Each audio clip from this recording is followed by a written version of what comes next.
अभी आपने चंदौली की घटना को देखा, जब पुलिस नहीं गई थी तो बेटी जिंदा थी, पुलिस पहुंच गई, आधे घंटे में बेटी चल बसी।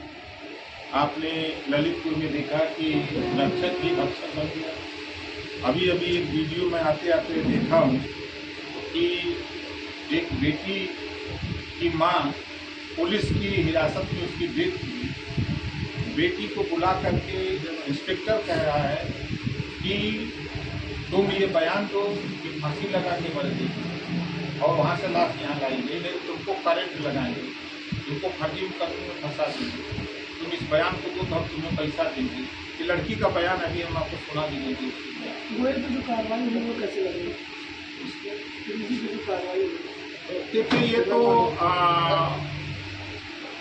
जब उत्तर प्रदेश के मुखिया ही गलत कर रहे हैं, करा रहे हैं, एडीजी क्या करेगा? मैं घटना बता दूं, परसों की घटना है गाड़ी। हम लोग क्षेत्र भ्रमण में निकले, एक साथी के दरवाजे पर हम लोग बैठे, करीब 200 मीटर दूर पर मोटरसाइकिल से आपस में टकराहट की। जैसे हम लोग आपने बैठे हैं, यहाँ गाड़ी खड़ी है, अब कोई आगे पीछे जाके कहीं मोटरसाइकिल वाले टकराहट करने, हम लोगों का तो कोई दोष नहीं है।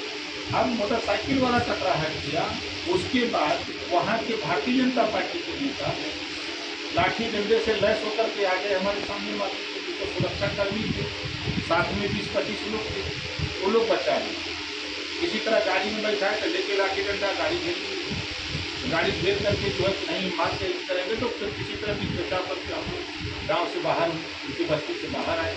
वहाँ से हमने एसओ को फोन किया, फिर एसपी को फोन किया, एडीजी को फोन किया, डीजी को फोन किया, police control room Uttar Pradesh को पर फोन किया, फिर उसके बाद प्रमुख सचिव गृह को 2 बार फोन किया। तो वहाँ एसओ पहुँचे, एसओ के साथ उन लोगों ने बदतमीजी किया। फिर सीओ पहुँचे, उनके साथ बदतमीजी। वहाँ एसपीआरए और एडिशनल एसपी पहुँचे तो उनके सामने, जैसे पहले होता था कि डकैत कहीं लूटना होता था, किसी को मारना होता तो जय भवानी का नारा लगाते। अब भारतीय जनता पार्टी के लोग जय श्री राम कह के किसी की हत्या करना, जमीन कब्जा करना, मारपीट करना। एक आम बात मैंने देखा उसकी कि एसपीआरए पुलिस अधीक्षक ग्रामीण के सामने जय श्री राम का नारा लगा के दौड़ पड़े कि चलो मारपीट किया जाए, तो और फोर्स दी और लाठी डंडा लेके दौड़ा लिए, घर घुस गए। उसके बाद हमने कहा कि भाई जो दोषी है उनके खिलाफ मुकदमा लिखो, तो कम से कम उनको गिरफ्तार करके जेल भेजो, उनका मनोबल न बढ़े। अब यहाँ क्या हुआ, अब एसपीआरए 24 घंटे की मोहलत दिया कि हम गिरफ्तार करेंगे, जेल भेजेंगे। हमके यहाँ से जाने के बाद सरकार का दबाव बनेगा तो हम लोगों के ऊपर भी मुकदमा लिखोगे। कहा नहीं, ऐसा नहीं होने चाहिए। और हम लोग अभी हम घर पहुँचे नहीं तो मुख्यमंत्री के इंटरेस्ट पर, सूबे के मुख्यमंत्री के रुचि पर, क्योंकि मामला उनकी बिरादरी से मिला जुला है, भारतीय जनता पार्टी के यहाँ के इशारे पर वहाँ मुकदमा हमारे ऊपर लिख दिया गया था। हमारे ऊपर बेटे दोनों थे, लखनऊ अरविंद दारू, उनके खिलाफ पार्टी के नेता जो उनके खिलाफ मुकदमा लिख दिया गया। कल मैंने 11 बार फोन किया एसपीआरए को कि आपने वादा किया था कि आपके खिलाफ मुकदमा नहीं लिखेंगे, गिरफ्तारी करेंगे। उसमें 2 लोगों को पकड़े थे, उनको भी छोड़ दिए। तो ये अपराधियों को बचाने की सरकार योगी सरकार कर रही है।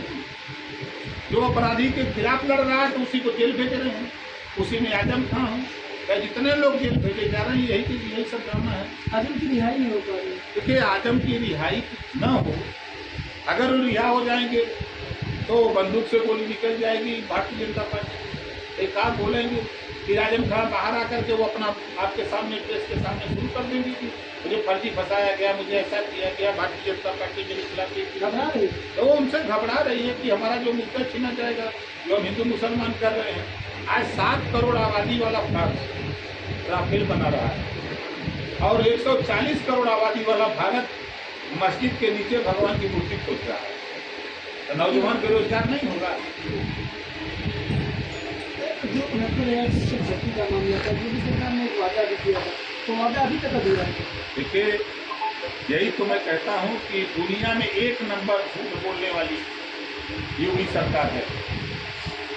जब राष्ट्रीय पिछड़ा वर्ग आयोग ने 69,000 शिक्षक भर्ती में जो 27% पिछड़ों का 22.5% दलितों का आरक्षण लूटा गया 23,000 पद, तो जांच किया राष्ट्रीय पिछड़ा वर्ग आयोग ने, तो जांच में दोषी पाया गया, 23,000 पद नहीं भरा गया। तो जब संज्ञान बात आई तो मुख्यमंत्री उत्तर प्रदेश के इन्होंने कहा कि हम 6,000 भर्ती करेंगे। उसके बाद भी बच्चे आंदोलन किए, फिर इन्होंने कहा 6,000 भर्ती करेंगे, सब कुछ हो गया, आदेश हो गया नियुक्ति के लिए, किनको नियुक्ति दे दिया जाए, और चुनाव जीत गया। आज तक एक भी बच्चे की नियुक्ति नहीं हुई, फिर बच्चे आंदोलन कर रहे हैं। सुशासन की बात तो जरूर की जाती है, लेकिन जितने पेपर अभी तक नहीं दिए शायद अभी तक किसी गवर्नमेंट ने नहीं दिए। देखिए, जो चोरी करे वह तो सरकार के संग में है। एक भी अधिकारी जितने पेपर लीक हुए, पत्रकार जेल चला गया बलिया का, उसका कसूर यही ना, चौथा स्तंभ है वो, यही नहीं कि उसको मिला कि भाई ये है आपका पेपर लीक हुआ है, उसका समाचार छापे, यही ना कसूर है। मिर्जापुर का पत्रकार का यही दोष है कि मिड डे मील योजना में आपकी सरकार में नमक रोटी खिलाया जा रहा है, उसको जेल भेज दिया, बेचारा मर गया, मिर्जापुर वाले की डेथ हो गई। अब बलिया वाले को आपने 3 पत्रकारों को जेल भेज दिया कि खाली सही बात बता दिया। तो इनकी सरकार में झूठ बोलो, हिंदू मुसलमान करो, भारत पाकिस्तान करो, लेकिन आप शिक्षा की बात न करो, महंगाई पे चर्चा न करो, बेरोजगारी पे चर्चा न करो, जातिवार जनगणना की बात न करो, प्रदेश में बिजली का दाम बढ़ रहा है इस पे बात न करो, उद्योगपतियों का, पूंजीपतियों का कर्जा माफ हो रहा है, उत्तर प्रदेश में गरीबों के बिजली का बिल माफ करने की बात न करो। तो इससे सरकार घबराई हुई है। तो ऐसा के जो है अब निशाने पर, अभी तक तो पूरे उत्तर प्रदेश में सिर्फ ओम प्रकाश राजभर जो हक की बात करता है, अधिकार की बात करता है, शिक्षा, स्वास्थ्य, रोजगार की बात, नौकरी की बात करता है। अब सरकार ने निशाने पर लिया कि ओम प्रकाश को चुप करा दे। ओम प्रकाश को चुप कराएगा?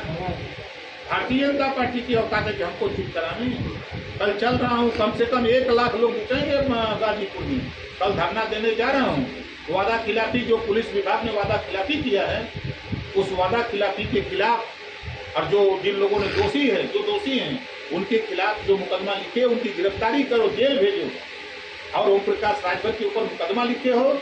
चैलेंज देता हूँ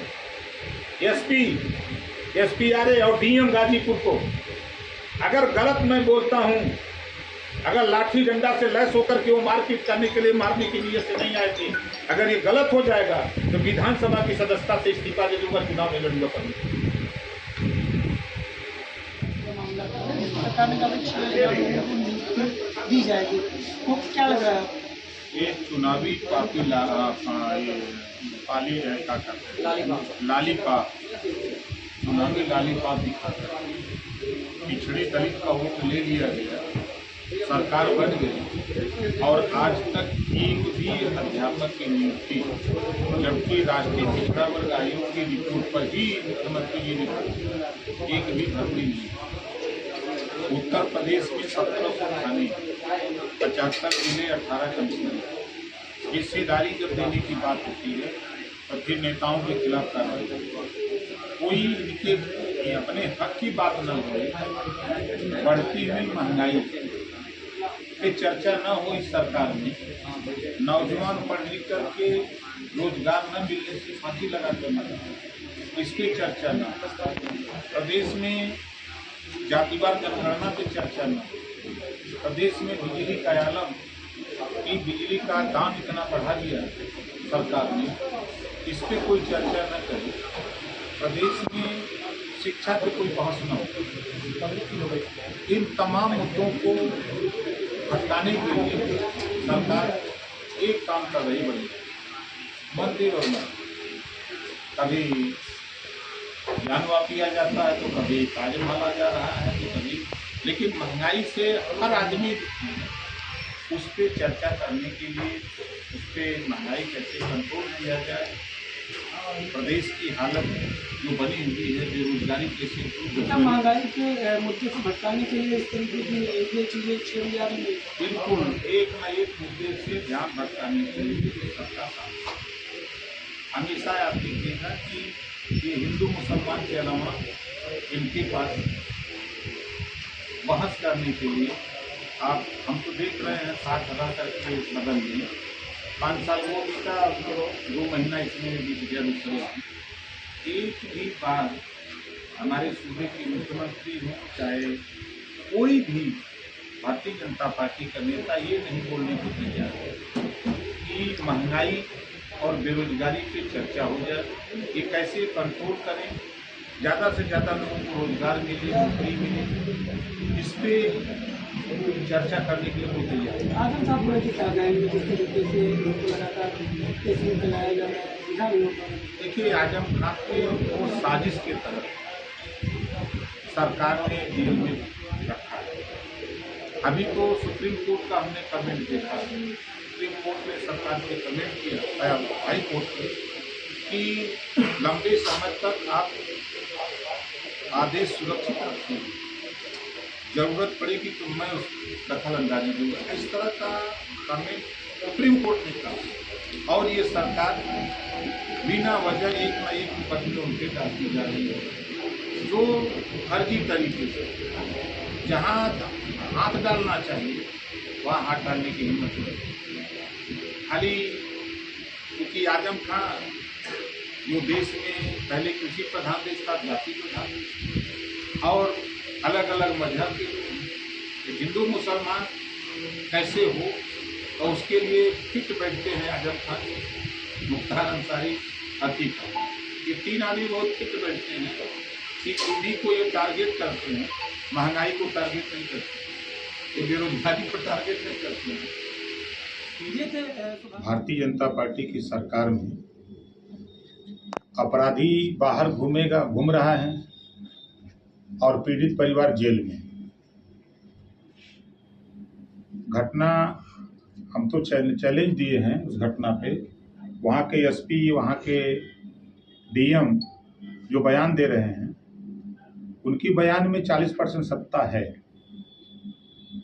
मैं मौके पे गया, एक क्षेत्र भ्रमण में एक आदमी के दरवाजे बैठा, बिस्किट आया, पानी पिया। गांव सभा पैदरिया, थाना करीमुद्दीन, जनपद गाजीपुर, विधानसभा जहूराबाद, जहाँ से मैं विधायक।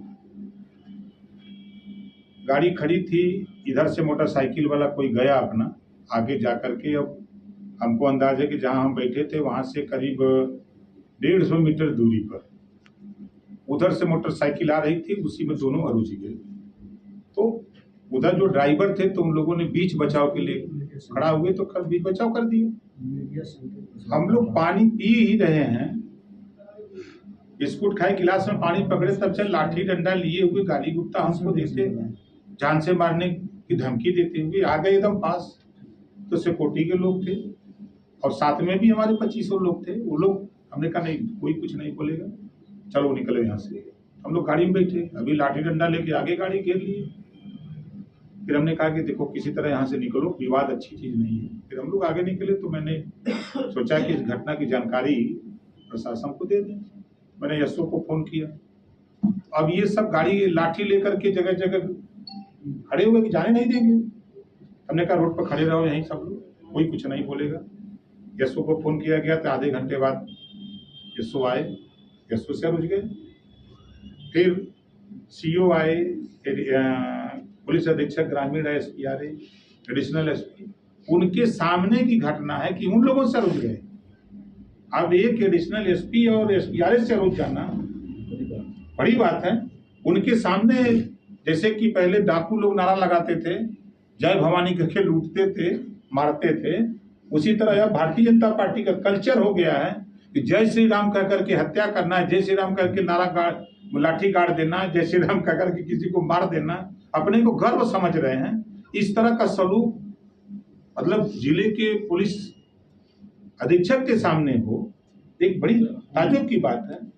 खैर उसके बाद हमने कहा कि भाई जो दोषी है उनके खिलाफ आप मुकदमा लिख करके उनकी गिरफ्तारी कर लो। तो एडिशनल एसपी और एसपीआरए ने कहा कि ठीक है साहब, हमको 24 घंटे का मुकदमा दीजिए, हम मुकदमा लिख के गिरफ्तारी करते हैं। हमने कहा ठीक। फिर हम लोग चले गए। शाम को पता लग रहा है कि उसमें से 2 लोगों को पकड़े थे, छोड़ दिए, और उल्टे हम ही लोगों के 17 लोगों के खिलाफ मुकदमा लिख दिए। ये है लाइन ऑर्डर। रक्षक ही भक्षक बना हुआ चंदौली में। पुलिस जाती है, बेटी जिंदा रहती है, पुलिस के निकलते ही बेटी मर जाती है। ललितपुर में जो थाने में रेप हो रहा है, यही लाइन ऑर्डर है। आपके गोरखपुर में होटल में मार दिया गया। वो आए दिन इस तरह की, तो लाइन ऑर्डर इतना खराब है कि जब विधायक असुरक्षित है, अब विधायक असुरक्षित क्यों है? क्योंकि हम महंगाई की बात कर रहे हैं, हम बेरोजगार नौजवान जो आज पढ़ लिख करके आत्महत्या कर रहा है, वो आत्महत्या न करे, रोजगार मुहैया कराओ, कुछ नौकरी दो उनको ताकि उनमें सांत्वना हो। आज प्रदेश में बिजली के दाम बढ़ा रहे हो, बिजली नहीं आ रहे, उसको लेकर के हम लोग बोल रहे हैं। हम लोग प्रदेश में हम लोग शिक्षा को लेकर के हम लोग लड़ रहे हैं। हम लोग अभी आप यही सरकार जो वर्तमान सरकार है, चुनाव के पहले जब 69,000 शिक्षक भर्ती का मामला आया, 69,000 शिक्षक भर्ती में राष्ट्रीय पिछड़ा वर्ग आयोग ने जांच किया तो 30,000 पद आरक्षण का लूटा गया था। अब उस बात को मुख्यमंत्री जी ने कहा कि हम भर्ती कर रहे हैं 6,000 और आदेश दे दिया नियुक्ति पत्र देने का। आज तक चुनाव भी बीत गया, वोट सब लोगों ने दे दिया लालच में, चुनाव बीत गया, 2 महीना हो गया, एक भी नियुक्ति नहीं हुई। अगर उस बात को कहिए तो भाई भाजपा का विरोध करना है, अगर जातिवार जनगणना की बात कहिए तो भाजपा का विरोध करना है, महंगाई की बात करिए तो उनका विरोध करना है। तो अगर ये विरोध लगता है तो ओम प्रकाश राजभर तो भाई बोलेगा। 1700 थाने हैं, 18 कमिश्नरी है, 75 जिले हैं। अब इनकी हिस्सेदारी कम से कम थाने पे दो। गरीब कमजोर लोग जा रहे हैं, उनको गाली देके भगाया जा रहा है, खुला रिश्वत मांगा जा रहा है। जो कल तक 1,000, 2,000, 5,000 में काम होते थे पूर्व की सरकारों में, पिछली सरकार में भी मैं आप लोगों के सामने कहा था, आज भी कह रहा हूँ, अब तो रेट हो गया 50,000, 25,000, 30,000। तो FIR नहीं तो भगो यहाँ से। ये स्थिति है खुलेआम। बीजेपी के एक सांसद है मनसे प्रमुख के अयोध्या आने का विरोध कर रहे हैं। उनका कहना है कि उत्तर भारतीयों खासकर यूपी बिहार वालों को हम मारा जाता तो हम घुसने नहीं देंगे। क्या कहेंगे उसको? ये आज क्यों याद आया है? इसके पहले याद आना चाहिए। और भगवान राम सबके हैं, कोई भी आके पूजा कर सकता है, चाहे वो मनसे का हो, चाहे कांग्रेस का हो, चाहे सपा का हो, बसपा का हो। अगर वो भगवान की पूजा करना चाहता तो वो जा सकता है। और ये चीजें चुनाव के नजदीक आते ही क्यों उठती हैं? चुनाव के पहले उठाना चाहिए था। खबरदार इधर उधर नहीं आएंगे। अगर शायद महाराष्ट्र नहीं होता, आज अगर यूपी में सर्वे करा लीजिएगा तो यूपी के करोड़ों लोग पंजाब महाराष्ट्र में अपनी जीविका चला रहे हैं। अगर दम है उनको रोकने की तो यहाँ के लोगों को रोक लो जो असुरक्षित है। यही फैक्ट्री बैठा दो, प्राइवेट काम लगा दो, उनको यही काम दे दो। अगर इतनी बड़ी चिंता आपको बढ़ गई है तो ये खाली सुर्खियों में रहने के लिए भाजपा के नेता इस तरह के ड्रामा करते हैं।